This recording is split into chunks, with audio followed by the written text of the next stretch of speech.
사람의 본성에 대한 이 성경의 정의는 한마디로 악하다 하는 겁니다.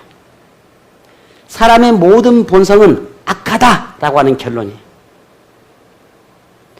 최초에 하나님께서 창조하신 최초의 사람은 물론 선하게 창조되었습니다. 죄가 없는 상태로 창조되었습니다. 하지만 우리 여러분이 아시는 것처럼 스스로 타락하게 되었고 악하게 되었지요.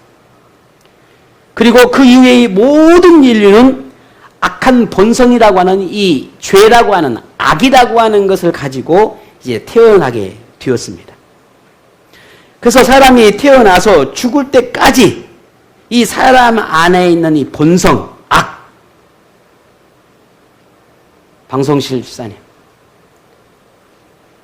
요것 좀.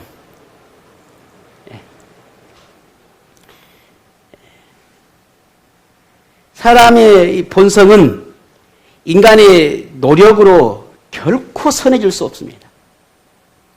내가 착하게 살아야지, 내가 선하게 살아야지. 아마 이 세상에 살아면하면 단 한 번도 그런 생각을 해보지 않은 사람은 없을 거예요. 그러면 선해집니까? 아니에요. 인간의 이 본성은 절대 바뀌지 않습니다. 물론 사람의 본성이 선으로 바뀔 수는 없지만 그래도 하나님이 사람들에게 선을 위한 양심이라고 하는 걸 두셨습니다. 그 하나님이 이 양심이라고 하는 걸 두셔서 그것으로 인해서 선을 행할 수는 있습니다. 선을 행한다는 것은 그 사람이 선하기 때문에 악의 본성이 없기 때문이 아닙니다. 행위가 선하다고 그 사람이 선한가? 아닙니다.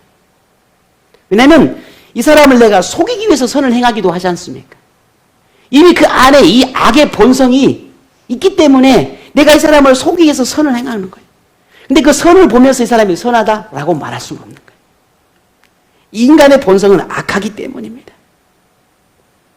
행위가 선하다? 그래서 그 사람 본성도 선하다? 아닙니다. 우리 모두는 그렇게 악과 죄를 가지고 살아가고 있고 누구도 여기서부터 이런 죄와 악으로부터 벗어날 수가 없습니다. 그래서 로마서 3장 10절에 의인은 없나니 하나도 없다 그렇게 정의했습니다.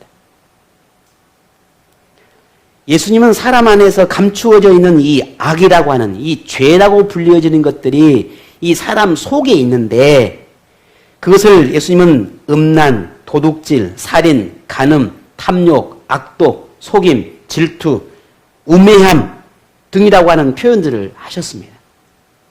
역시 바울도 똑같이 고백을 하지요.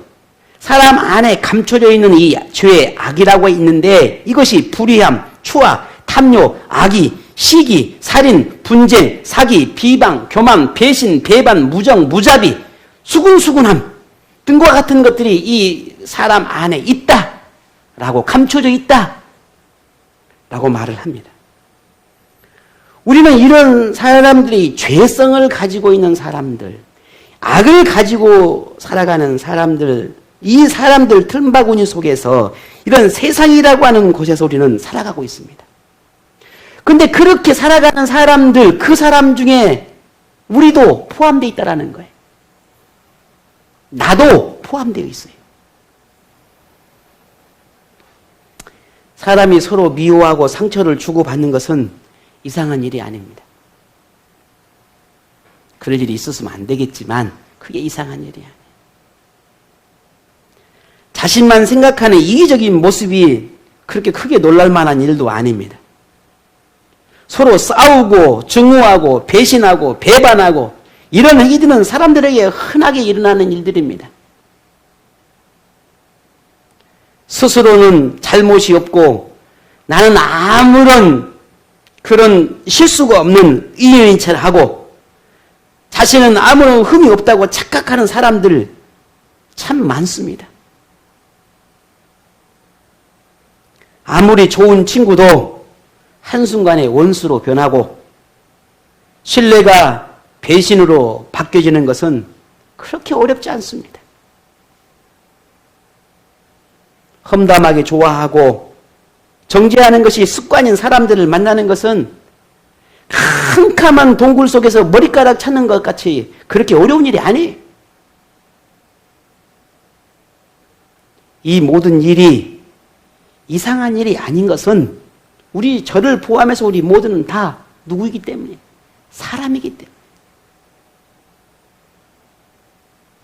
사람은 다 그렇게 속에 감춰져 있는 것들이 가지고 살아갑니다.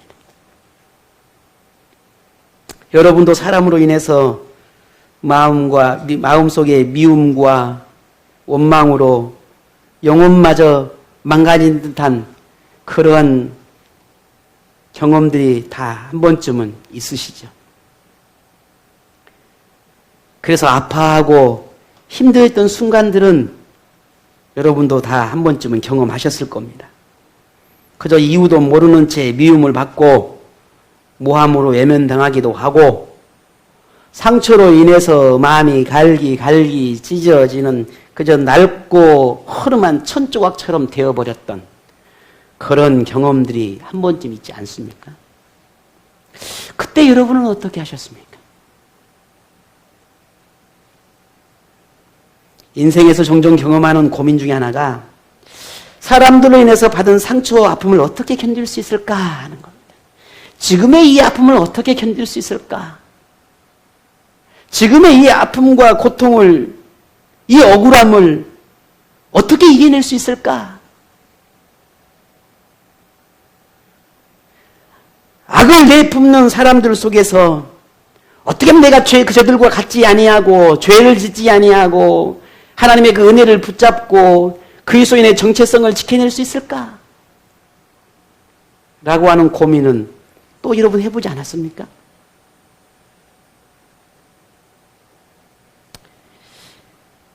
미안합니다. 참 저는 늘 미안합니다. 여러분한테. 여전히 이런 고민들을 저 역시도 하고 살아가고 있고 지금도 역시 그런 고민을 하고 있고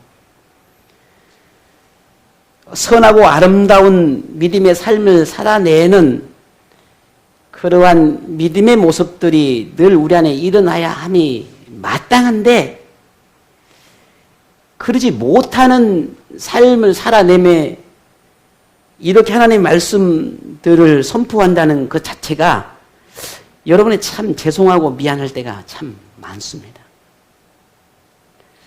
오늘 본문의 말씀들을 묵상하고 본문의 말씀들을 붙잡고 하나님 앞에 기도하며 주시는 그네의 말씀을 따라 고민하고 생각할 때마다 늘 제 마음 안에 여전히 일어나는 게 갈등과 고민입니다. 어쩌면 오늘 이 본문의 말씀들은 여러분을 향해 분명히 주시는 말씀이기도 하지만 오늘 저 자신에게도 주는 말씀이기도 합니다. 우리는 하나님의 은혜 안에 살아가는 모든 같은 동일한 삶을 살아가고 있고 동일한 고민을 하고 있고 동일한 것을 바라보고 있고 동일한 환경 속에서 살아가고 있고 똑같은 사람들 틈바구니에서 살아가고 있거든요. 이런 삶을 살아가는 오늘 우리에게 이와 같은 고민을 한 번쯤 안 해봤다라고 하는 것은 거의 없을 거라고 생각을 합니다. 그래서 어쩌면 오늘 우리의 이 본문을 붙잡고 이 다윗이라고 하는 이 사람을 통해서 하나님이 내게 뭐라고 말씀하시는지를 오늘 저에게도 그리고 여러분들 들려지기를 원합니다. 그 말씀 앞에 우리가 무릎을 치고 가슴을 치고 그리고 하나님 앞에 나가야 합니다. 오늘 본문이 그리해서인지 유지사님의 기도가 참 위로가 참 많이 되었습니다. 하나님의 예비하신 들이 이렇게 흘러가시는구나. 하나님의 하나하나 역사의 흐름 속에서 주인 되신 하나님이 이렇게 세상을 만들어가는구나 라고 하는 걸 늘 보고 늘 확인하게 됩니다. 자, 여러분 이런 사람들로 인해서 받는 수많은 아픔과 상처들 속에서 여러분 어떤 고민을 하게 되셨습니까? 본문은 다윗이 사람들로 인해서 고통의 시간을 보내면서 하나님께 탄식하고 있는 내용입니다. 본문 7절에 보면 그들이 까닭 없이 나를 잡으려고 그들의 그물을 웅덩이에 숨기며 까닭 없이 내 생명을 해하려고 함정을 팠다. 그랬습니다. 이 다윗의 고백 속에 보면 지금 현재 이 다윗의 심정이 어떠할까라고 하는 걸 조금은 짐작할 수 있습니다. 다윗은 이유도 모르는 채 미움의 대상이 되어 생명의 위협까지 받아야 하는 자신의 모습을 보면서 얼마나 억울했을까? 얼마나 아팠을까? 그런 자신의 심정을 하나님께 호소하고 있습니다. 본문 1절에서 8절의 내용 속에서 그렇게 자신을 해치려고 하는 이들을 향해서 하나님이 개입해 주시기를, 하나님께서 지금 이 상황을, 이 환경들을 아시니 해결해 주시기를 그렇게 간절하게 기도하는 내용입니다. 1절, 2절을 함께 한번 읽어보겠습니다. 1절, 2절입니다. 여호와여,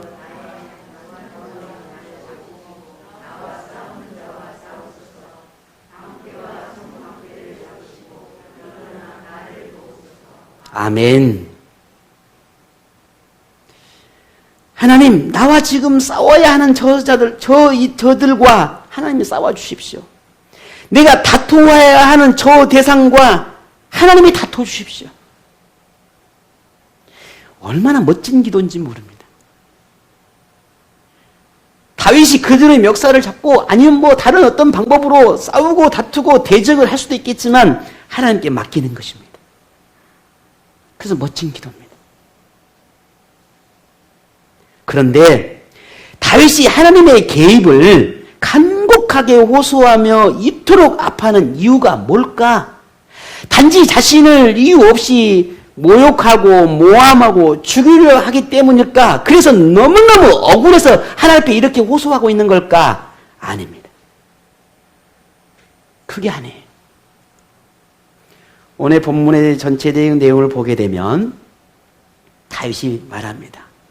선을 악으로 갚는 그들의 악함 때문에 다윗이 이토록 아파하고 힘들어한다는 것을 알 수 있어요.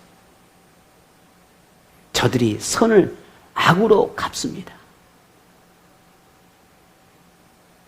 그러면서 오늘 본문 13, 14절에 다윗은 자신을 죽이려 하고 했던 그들에게 과거에 어떻게 그들을 대했는지에 대한 것을 회상하며 고백을 합니다. 거기를 우리 다시 한번 읽어보겠습니다. 13, 14절입니다. 나는 그들이 병들었을 때에 굵은 베옷을 입으며 금식하여 내 영혼을 괴롭게 하였더니 내 기도가 내 품으로 돌아왔도다. 내가 나의 친구와 형제에게 행함같이 그들에게 행하였으며 내가 몸을 굽히고 슬퍼하기를 어머니를 곡함같이 하였도다. 아멘. 과거에 내가 저들을 위해서 그들이 병들었을 때, 그들이 힘들어할 때에 내가 금식까지 하면서 저들을 위해서 기도해 주었고, 저들이 아프고 힘들어할 때에 내 친구처럼, 내 형제처럼 대해 주었고, 그들이 고통당하고 슬픔할 때에 마치 내가 내 어머니를 잃은 것 같은 그 슬픔으로 저들의 슬픔을 함께 나누어 줬다는 겁니다. 그런데 어쩐다는 겁니까? 그랬던 그들이 그렇게 내가 저들을 위해서 기도하고 금식하며 그렇게 아픔과 그렇게 고통과 그들이 나눴던 모든 것들을 마치 내 일처럼 나처럼 똑같이 느끼며 그렇게 기도를 하고 그들을 대해 주었는데 그들이 어떻게 했다는 겁니까? 이제 원수가 되어 돌아왔다는 겁니다. 그들이 이제는 다윗을 죽이려 하고 있습니다.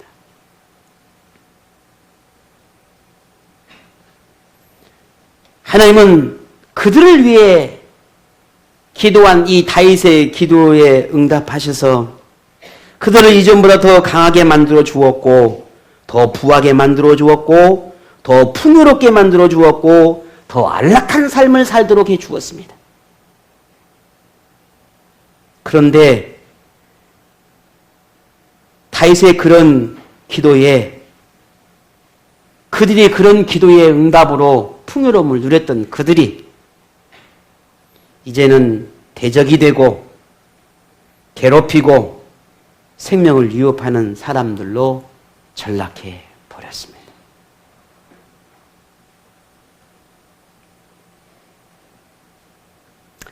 다윗은 지금의 이 상황을 보면서 이렇게 말하고 있습니다. 하나님, 내가 하나님 앞에 기도한 그 기도가 차라리 응답되지 않았다면 더 좋았을 것인데, 내가 저들을 위해 그토록 기도했던 그 기도가 하나님 차라리 응답해 주지 않았더라면 더 좋았을 것인데, 그런데 그 기도가 내게 헛되게 돌아왔습니다 라고 말하고 있습니다. 얼마나 아팠으면, 얼마나 힘들었으면, 얼마나 괴로웠으면 이렇게 하나님 앞에 호소하고 있을까? 여러분, 다윗이 이토록 호소하는 모습에서 무슨 생각이 듭니까?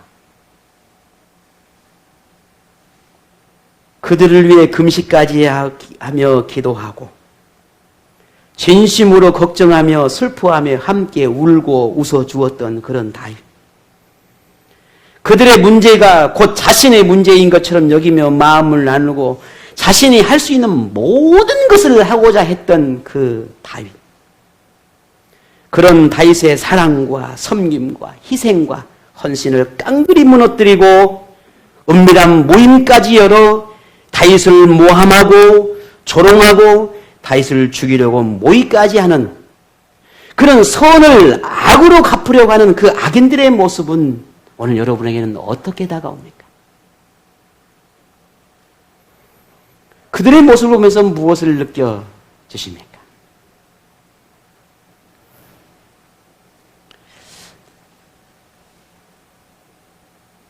다윗이 하나님께 악인을 향한 하나님의 정의를 보여달라고 간절하게 오늘 본문에 호소하고 있습니다. 다윗이 호소하는 그 기도는 여러분은 어떻게 느껴지십니까? 사랑을 미움으로 바꿔놓은 인간의 이 악함을 본 다윗의 심정이 어떠했을까요? 그 심정이 얼마나 아팠을까? 희생과 헌신의 삶을 원수매줌으로 변질시켜버리는 이 인간의 추악하고 불의한 모습을 바라보았을 때 다윗은 얼마나 괴로웠을까?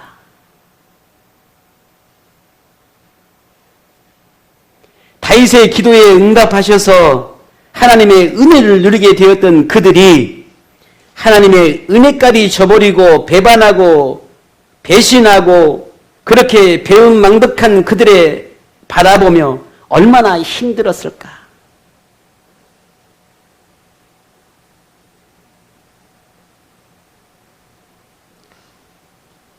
다윗은 그들을 향한 축복의 기도를 이제는 하나님의 정의에 호소하는 기도를 하고 있습니다. 그들을 향해 온 마음 다해 하나님의 은혜를 간구하고 온 마음 다해 하나님의 사랑을 간구했던 그의 기도가, 그의 눈물이 이제는 하나님의 호소의 눈물을 흘리고 있습니다. 비록 그들이 악할지라도 나는 저들을 저주할 수 없고 저들을 향한 심판자가 될 수 없으니 하나님이 대신 그들과 싸워달라고 호소하고 있습니다. 오늘 본문 10절에 내 모든 뼈가 이르기를 여호와 같은 이가 누구냐?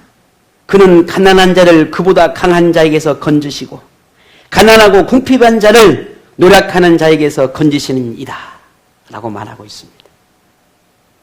여러분 중 대부분은 사람에게서 받은 상처들을 앓고 살아가지요. 뭐 저도 마찬가지니까요. 반대로 여러분은 누군가에게 상처와 고통을 주기도 합니다.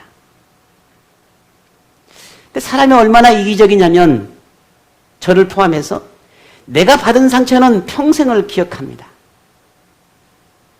나의 고통은 평생 안고 살아갑니다. 근데 내가 누군가에게 고통을 주고 아픔을 준 것은 한순간에 잊어버려요. 그건 기억하지도 않아요. 이게 오늘 우리의 모습이에요. 저의 모습이고요. 혹 여러분, 제가 여러분에게 아픔을 준 것이 있다면, 혹여 고통을 주는 모습이 그런 언행심사가 있었다면 용서하십시오. 제게 허물이 보이고 여러분을 아프게 했다면 용서하십시오. 내가 여러분에게 드렸던 그런 아픔과 그런 고통을 알지 못하고 깨닫지 못하고 그런 모습으로 제게 있다면 그 또한 하나님 여러분 용서해 주십시오.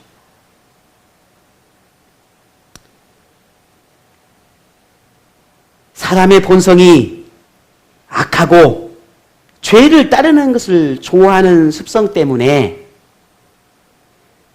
선을 악으로 갚는 그런 추악한 모습이 드러날 수밖에 없습니다. 우리는 그런 사람이니까요. 아무리 내가 그러고 싶지 않고 또 그렇게 하고 싶지 않아도 우리는 내가 의도하지 않았던 그럴 수밖에 없는 그런 존재라는 겁니다. 나도 그렇고 저 사람도 그렇고 우리 모두는 그런 존재로 살아갑니다.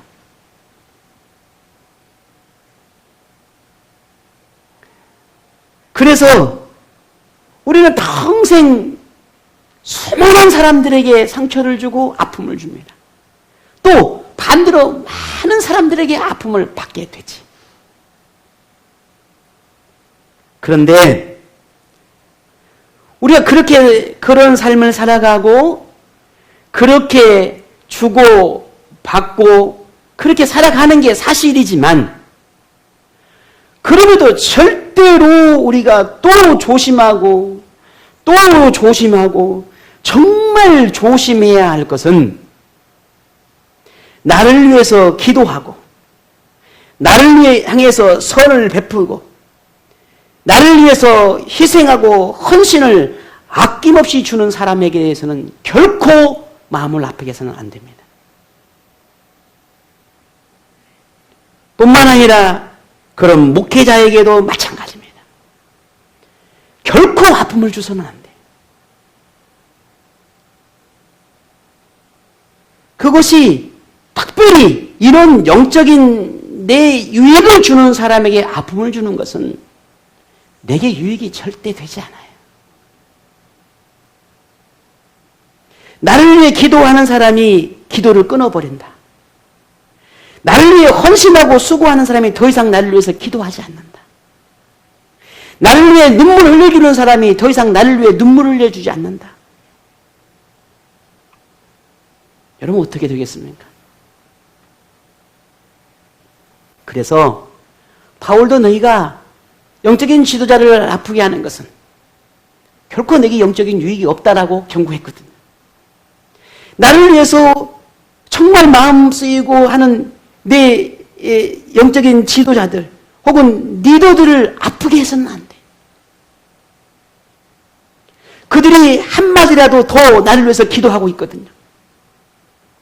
조금이라도 나를 위해서 마음 쓰고 있거든요. 그들을 아프게 하면 안 돼.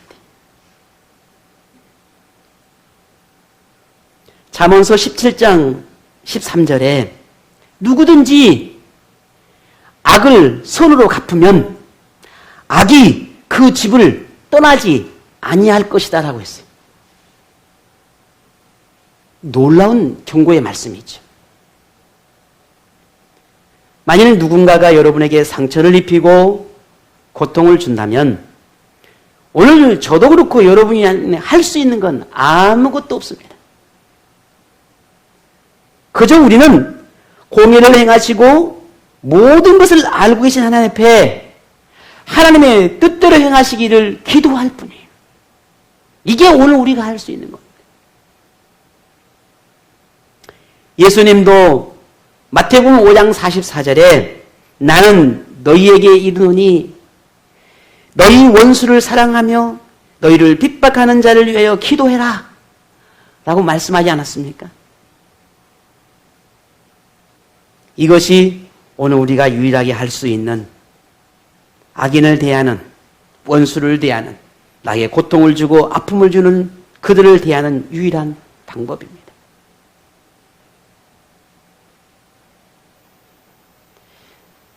인간의 악함이 사라지지 않는 이 세상에서의 삶은 우리는 언제나 고통과 아픔에서 벗어날 수가 없을 것입니다. 그래서 오늘 우리에게는 하나님이 필요합니다. 하나님이 필요해요. 싸매시고 치료하시고 새끼를 보호하고자 하는 그 암탉이 자신의 날개에 그 새끼를 품은 것처럼 품으시는 그런 하나님, 죄와 악으로부터 보호하고 싶어서 우리를 끌어모으시는 그런 하나님, 이 하나님이 우리에게 필요합니다. 여러분에게 그 하나님이 필요합니다. 사람으로 인하여 상처가 있다면, 아픔이 있다면 하나님의 품으로 피하시기를 바랍니다. 하나님, 내게 위로가 필요합니다. 하나님의 위로를 구하시기를 바랍니다. 사람은 상처를 주지만 하나님은 위로를 주십니다. 여러분 믿으신가요? 사람은 고통을 주지만 하나님은 평강을 주십니다. 사람은 생명을 빼앗으려 하지만 하나님은 우리의 생명을 보호하고 싶어 하십니다. 사람은 미움과 증오로 원수를 맺지만 하나님은 사랑과 자비로 친구가 되어주십니다. 사람은 배신과 배반을 쉽게 하지만 하나님은 끝까지 사랑하십니다. 사람은 은혜를 원수로 갚지만 하나님은 그 원수를 품으십니다. 그래서 하나님이 필요합니다. 그래서 우리에게 하나님이 필요합니다. 사람은 멸망을 가져다 주지만 하나님은 복과 은혜를 주십니다.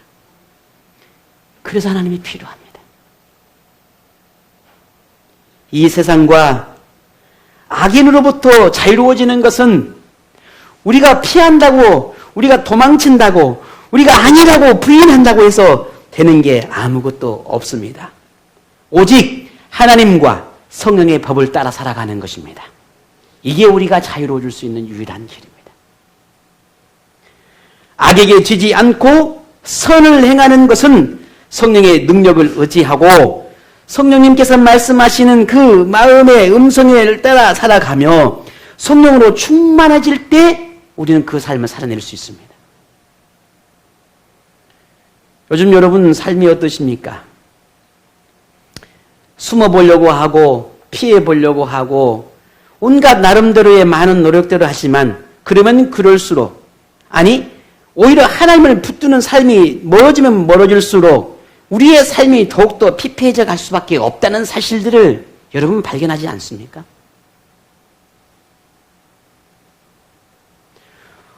우리는 누가 뭐라 해도 다른 사람은 내 자신을 돌이켜보며 그 어느 때 가장 내가 행복했노라고 말할 수 있을지, 그 어느 때 내가 가장 강력한 믿음의 삶을 살았노라고 고백할 수 있을지, 그때가 언제였는지 여러분 자신을 한번 가만히 돌이켜 보십시오. 어쩌면 육신적으로 편하고, 어쩌면 더 신경 쓰는 일도 더 적어지고, 어쩌면 더 지금이, 어쩌면 그럴는지도 모릅니다. 그러나 우리의 영혼과 우리의 심령과 우리의 양심은 얼마나 피폐해졌는지를 모릅니다.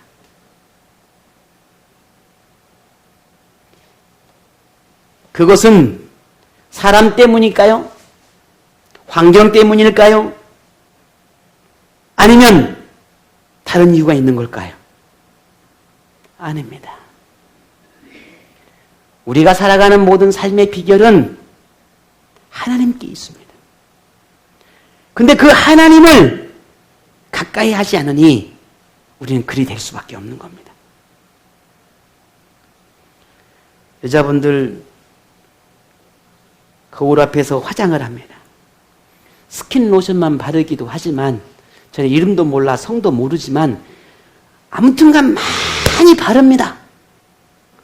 좌우등간 1시간씩 거울을 보면서 발라제낍니다. 근데 퍼석퍼석한 얼굴들이 광이 납니다. 어떤 사람은 몰라봐 버려. 분명히 거울 보기 전에 내 마누라 했는데 안 했는데 방에서 나오면 누구야? 뭐 이렇게 아름다워하죠. 우리가 퍼석퍼석한 삶을 살아가는 삶 가운데 누구나 그런 삶을 살 수 있어요. 근데 거기에 바르고 덧바르고 덧발라지면 아름다운 광채가 나요. 그게 하나님의 은혜로 덧발라지고 하나님의 기도로 덧발라지고 하나님의 말씀으로 덧발라지면 포석포석한 인생이 광이 나고 빛이 나게 됐어요. 그게 우리의 삶을 살아가는 유일한 비결이란 말입니다.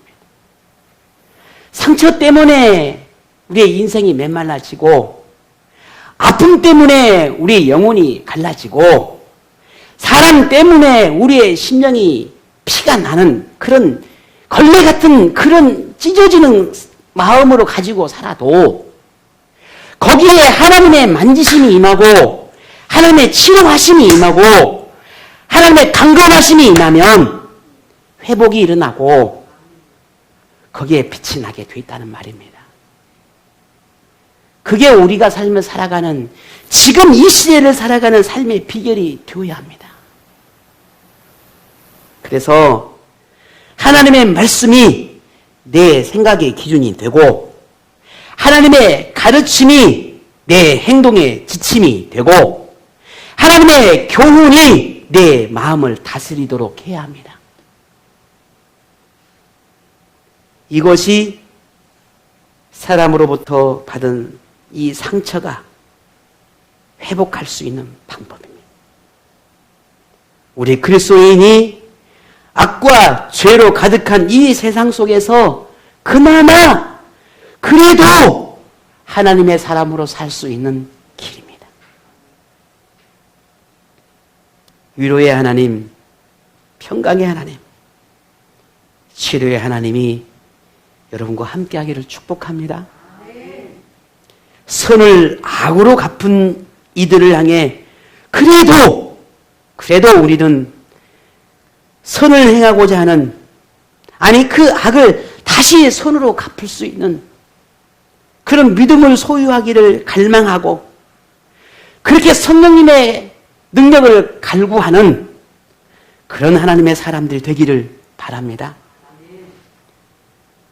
그런 하나님의 은혜가 내게 충만해지기를 하나님께 기도하고 그렇게 삶을 살아내겠노라고 결단하며 성령의 충만함과 하나님의 역사하심들이 우리의 영혼 가운데 임하기를 기도하고 그렇게 하나님을 붙들며 살아가는 오늘 여러분 모두가 되기를 주님의 이름으로 축복합니다.